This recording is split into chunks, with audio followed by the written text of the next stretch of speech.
All right, so moving on to how to create an account or login, pretty much you have to go to quizizz.com, and then your screen might look a little bit different. It changes from day to day depending on when you're getting to this site. When I took the screenshot, it looked like this. So once you go to quizizz.com, there are buttons for you to sign up. They're purple. If you already have an account, then click on the one that says login on the top right hand side. Signing up allows you to do it with multiple accounts. We are a Google district, so if you continue with Google, that means that all you have to do is log into your computer once, and then you can just click on Google and it will log you in. If you are barely signing up, you do have to put your email, then it asks for the password, and that would be it. If you already have an account, pretty much what I said, but instead of sign up, log in. For example, mine looks like this. I click on my email, and it signs me up.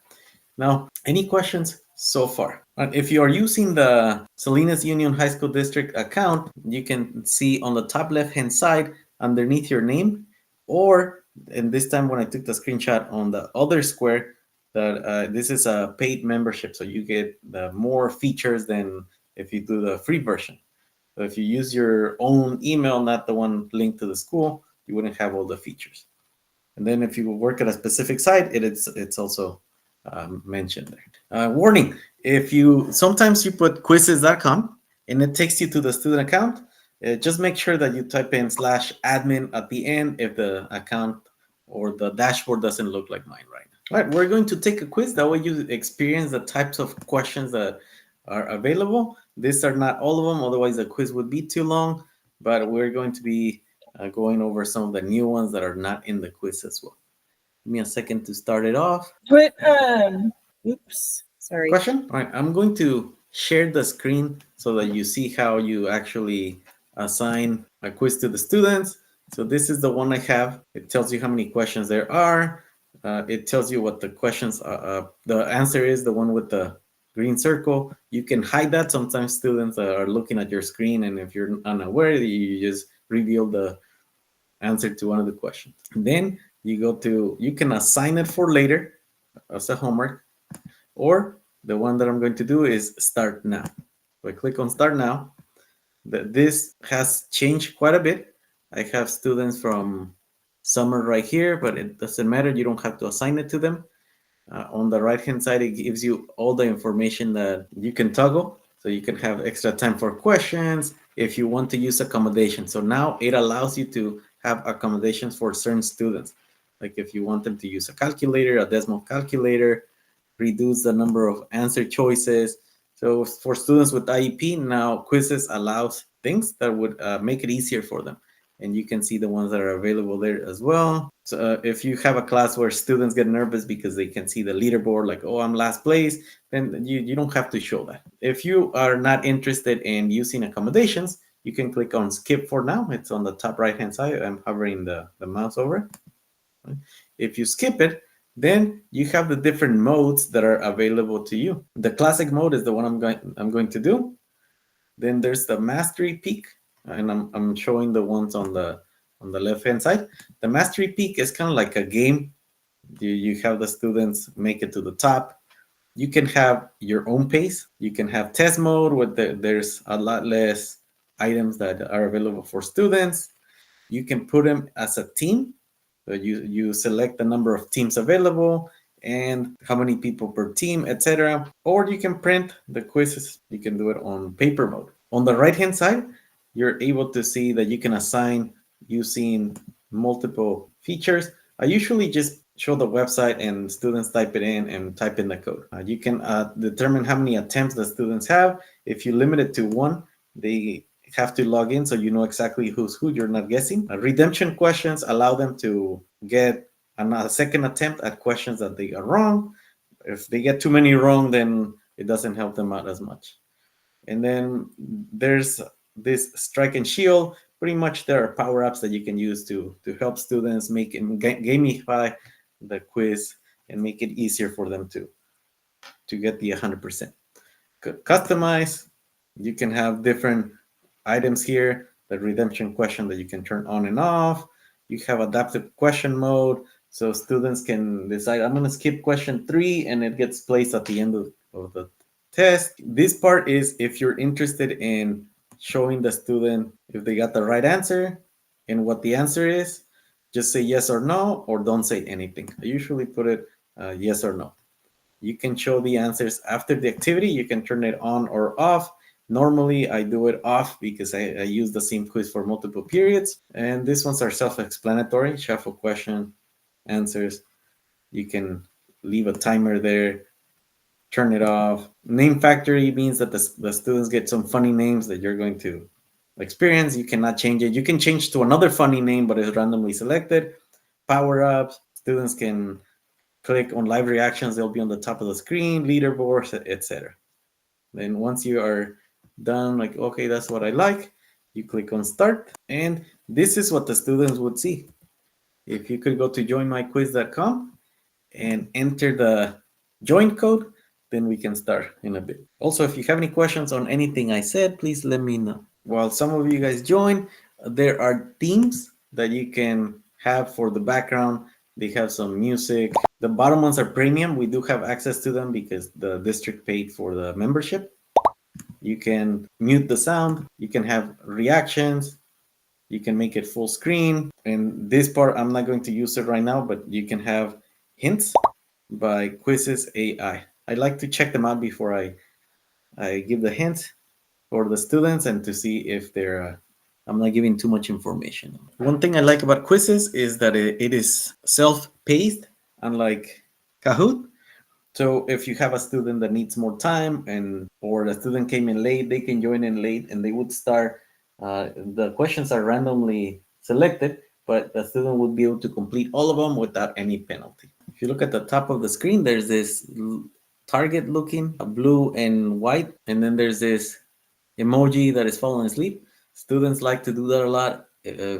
While they're waiting, sometimes they flood the screen with that. All right, we're going to start. If you want to join, the code will be at the middle top of the screen. You can also assign power-ups to the students and do the glitch. They don't like this glitch. So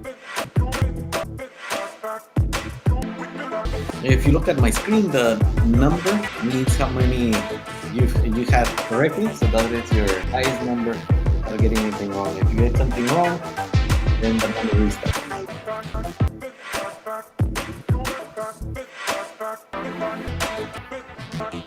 You can also assign power-ups.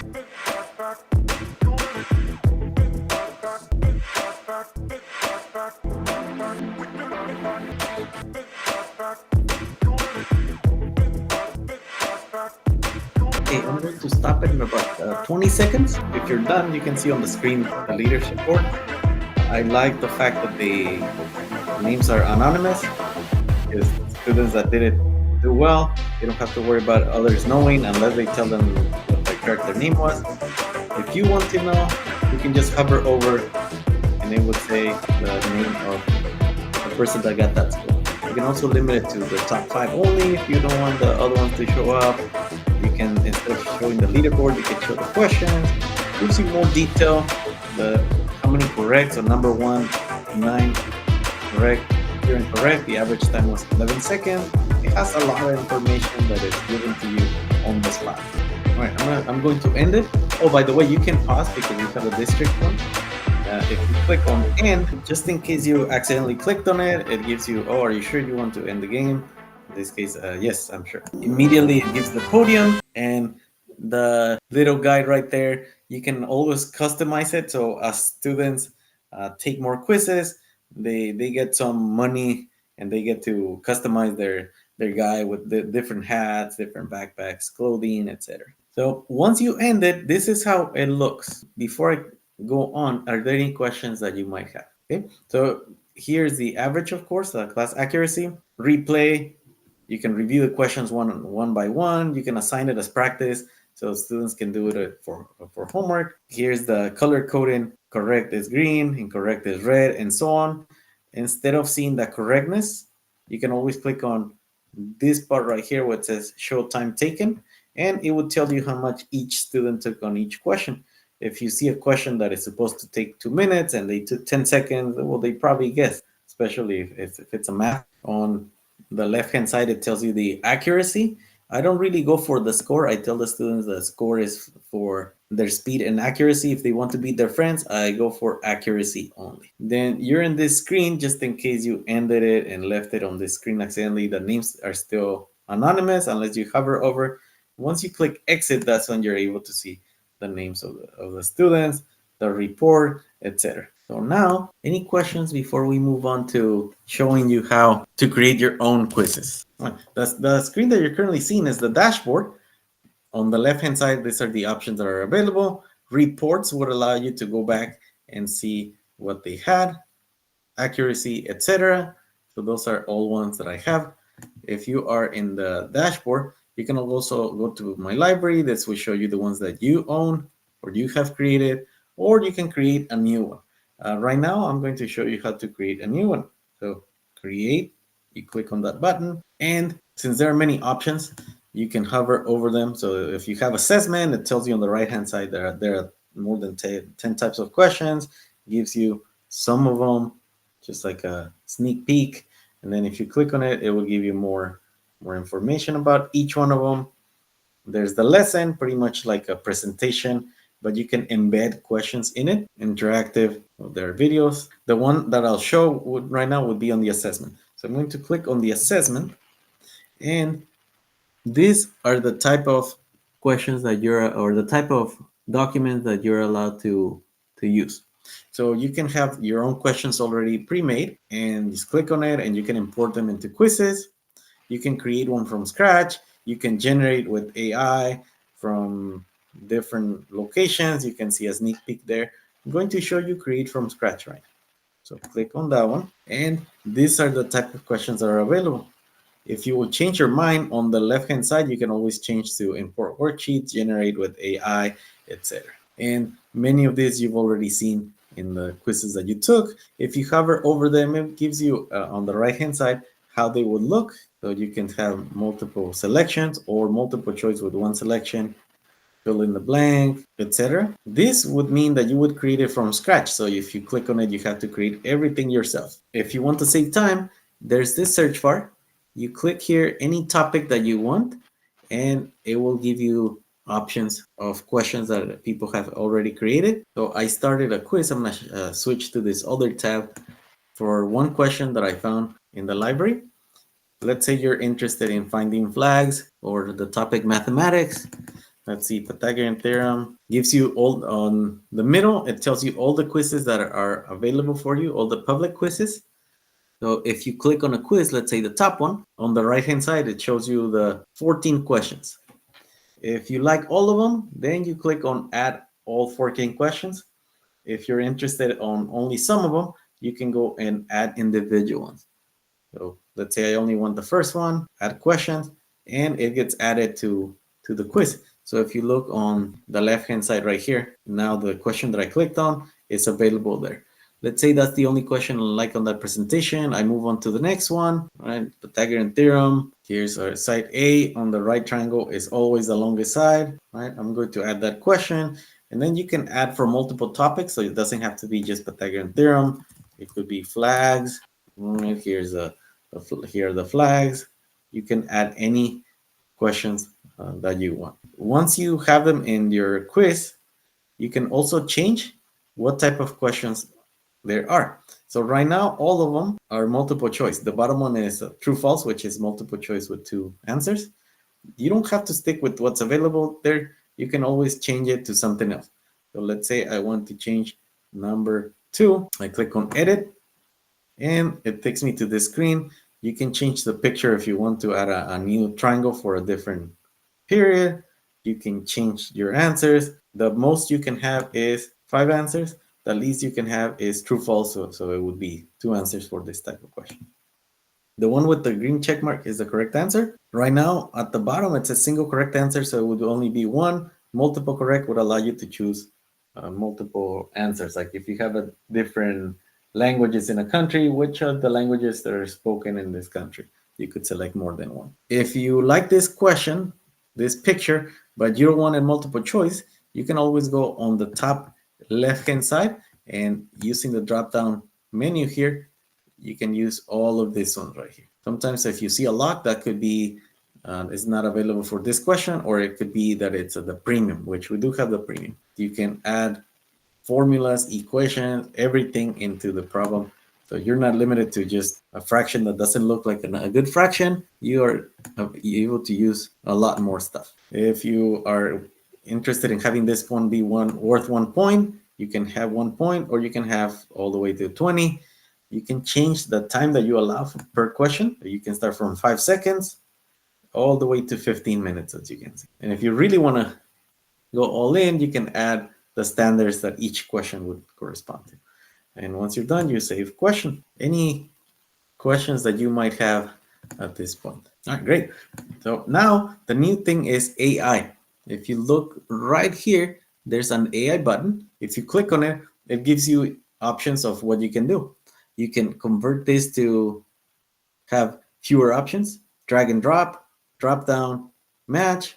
You can fix errors. You can pretty much see what do what it says right here. So right now it says name the 3 Spanish-speaking Caribbean countries, and it gives you some options. You can always add it to convert to a real world scenario. Right? Then it takes a little bit, and it's saying, okay, the original one is on the left. This is the one you have right now. If you want to make it into a real life scenario, then you include names and it will do it for you. You can regenerate. If you don't like that one, it changes it a little bit. If you don't like it, you discard. If you like it, you apply changes. I'm going to discard because I want to show you something else. And you can translate to other languages as well. These are what's available at the moment. Or you have this. I found this on the web for what's or you have these quick actions. You can add similar questions, explanation, so students know why they got the answer right or wrong. Or you can have the more options. If you click here, it gives you some suggestions. Let's say you want to gamify it. You can always type in, make questions sound like Lord of the Rings. Click enter, and right on the left side is what we have right now.